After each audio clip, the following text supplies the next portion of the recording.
Audrey vit seule dans un appartement à Boston. Elle se réveille au milieu de la nuit à cause de la musique bruyante provenant de l'appartement de l'un de ses voisins. Elle ne sait pas exactement de quel appartement il s'agit. Alors, le lendemain matin, Audrey demande à ses 3 voisins ce qu'ils ont fait la veille. Molly dit « J'ai joué aux jeux vidéo avec mes écouteurs toute la nuit, donc je n'ai rien entendu. » Peter dit « J'étais dans un avion, de retour de Paris. Je suis arrivé chez moi il y a quelques minutes seulement après 2 mois passés en France. » Et Nina dit « Je suis rentré du travail et je me suis couché. » Après les avoir écoutés, Audrey sait avec certitude qui est le menteur. Et vous ?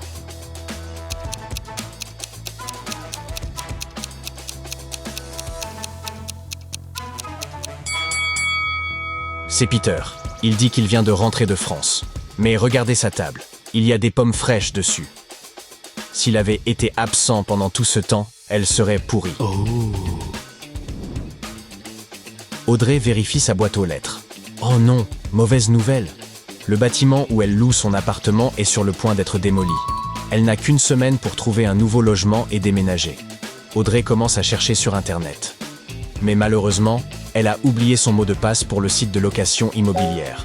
Elle se souvient seulement que ce mot est un fruit savoureux et sucré qui donne beaucoup d'énergie. Et que son homonyme se trouve dans le calendrier. Quel est ce mot, selon vous ?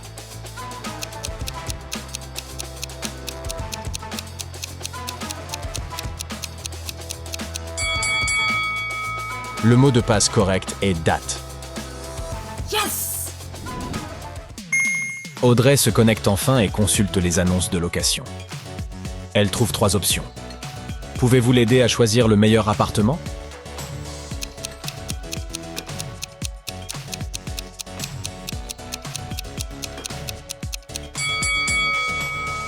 Selon la description, le premier appartement a été construit en l'an 1023. Waouh, il doit être très ancien. Boston n'existait même pas encore. C'est probablement une arnaque. Jetez un œil de plus près au canapé du 3e appartement. Vous voyez les punaises ? Burk ! Ces sales bestioles ne sont pas les meilleurs colocataires, donc Audrey doit choisir le 2e appartement.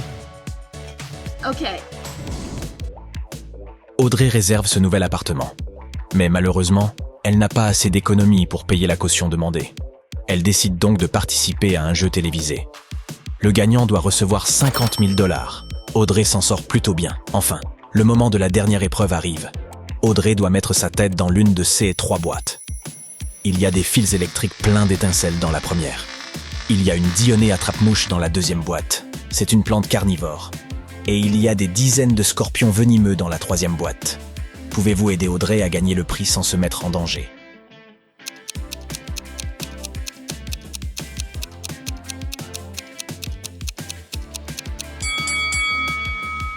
Audrey doit choisir la 2e boîte. Les plantes carnivores ne sont pas dangereuses pour les gens, seulement pour les insectes. Hourra, Audrey gagne l'argent. Il est maintenant temps de faire ses cartons et de déménager. Pouvez-vous repérer 3 émojis parmi ces affaires ?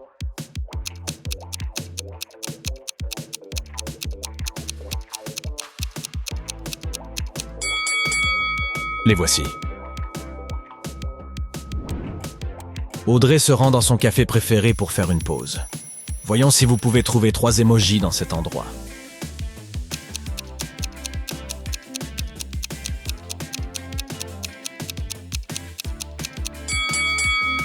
Les voici!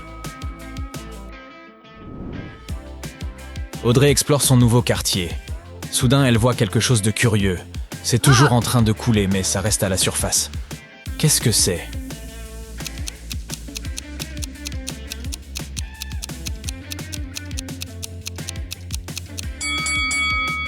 Une rivière! David est le nouveau voisin d'Audrey. Il accepte de l'aider à déménager. Mais d'abord, ils doivent passer prendre le fils de David à l'université. En route, David a une idée. Que dirais-tu d'un pari ? Je te donnerai mon tapis super cher si tu parviens à deviner lequel de ces étudiants est mon fils. Ok. Audrey accepte. Ils arrivent à l'université et voient 3 garçons en train d'attendre. Ils se ressemblent tous. Lequel est le fils de David ?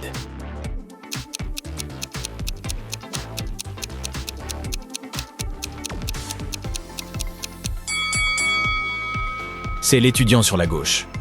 David a la lettre L tatouée sur son poignet, et le garçon porte un bracelet avec la même lettre. Audrey veut vendre son vieux canapé. Elle trouve 3 personnes intéressées sur Internet. La première écrit « Salut, je m'appelle Jessica. Je voudrais acheter votre canapé et passer le prendre demain matin. Mais d'abord, je vais avoir besoin de votre numéro de téléphone pour m'assurer que vous n'êtes pas un escroc. » La seconde personne écrit « Salut, je suis Mike. Joli canapé. Mais le prix est un peu trop élevé pour moi. Pouvez-vous baisser le prix de 100 $? Et Sheila dit « Ce canapé serait parfait pour mon studio. Mais je suis à l'étranger pour le moment.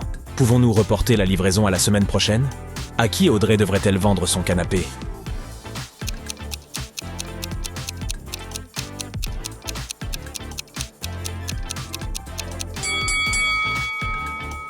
La première acheteuse a dit qu'elle s'appelait Jessica, mais son pseudonyme et sa photo ne correspondent pas. De plus, il n'est pas très judicieux de donner son numéro de téléphone à des inconnus en ligne. Quant à Mike, sa demande de réduction est ridicule car Audrey vend le canapé pour seulement 100 $. Ainsi, Sheila est le meilleur choix. Ooh. Le lendemain matin, Audrey se réveille dans son nouvel appartement. Les cartons ne sont pas encore déballés. Mais Audrey veut se préparer un café. Sa cafetière se trouve dans l'un de ces 3 cartons. La note sur le premier carton indique que la cafetière n'est pas dans le carton numéro 2. La note sur le deuxième carton dit que la machine est dans le carton numéro 1 ou 3. Et la note sur le troisième carton indique que la cafetière n'est pas dans cette boîte. Pouvez-vous aider Audrey à choisir le bon carton?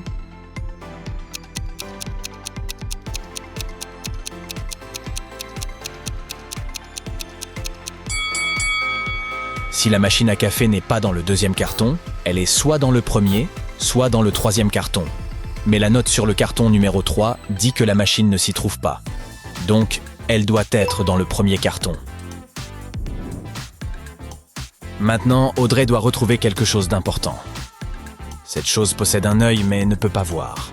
De quoi s'agit-il?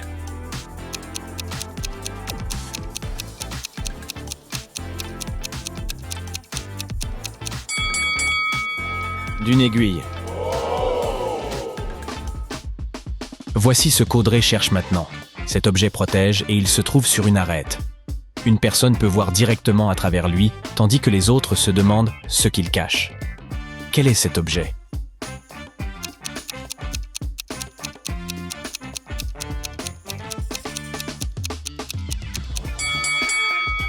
Des lunettes de soleil. Il s'agissait de l'arête du nez. Pouvez-vous repérer 3 émojis dans la cuisine d'Audrey?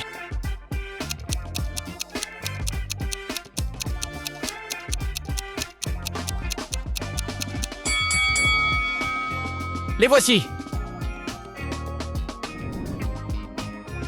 Audrey va à la buanderie au sous-sol de son immeuble. Elle se perd et tombe sur 3 portes menant à l'extérieur. Mais derrière la première porte, il y a une pièce pleine d'abeilles venimeuses qui peuvent rendre les gens fous. Derrière la deuxième porte, il y a une pièce sans oxygène. Et derrière la troisième porte, il y a une pièce pleine de méchants monstres. Quelle porte est plus ou moins sûre?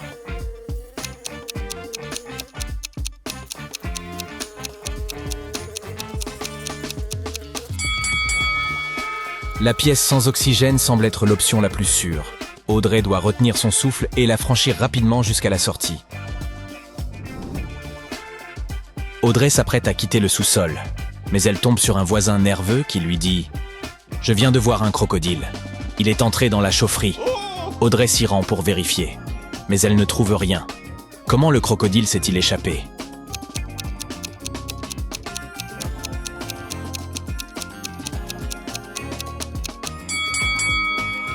Par ici! Audrey retourne chez elle. Elle fait défiler son fil d'actualité et voit ces 2 photos. L'une de ces dames est un robot. Laquelle, selon vous?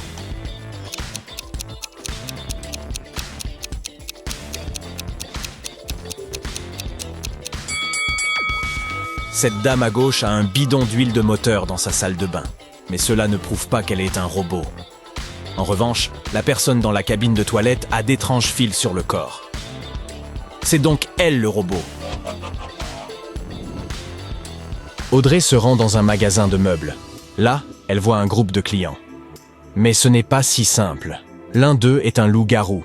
Lequel d'après vous?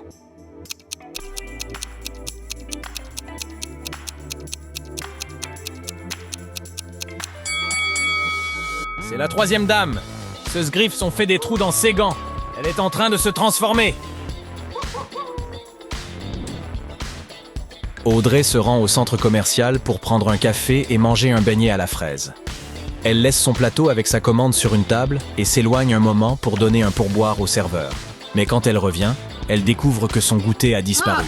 Audrey interroge 3 personnes qui se tiennent à proximité. La première personne dit « J'étais sur le point de débarrasser votre plateau, mais j'ai remarqué que vous n'y aviez pas encore touché, alors je l'ai laissé. » Le manager dit « Désolé mademoiselle, ce n'est pas mon travail de surveiller les tables. » Et un client assis à côté d'Audrey dit « Mais c'est dégoûtant. Je ne toucherai jamais au repas d'un inconnu. Vous pourriez être malade. Qui ment ?»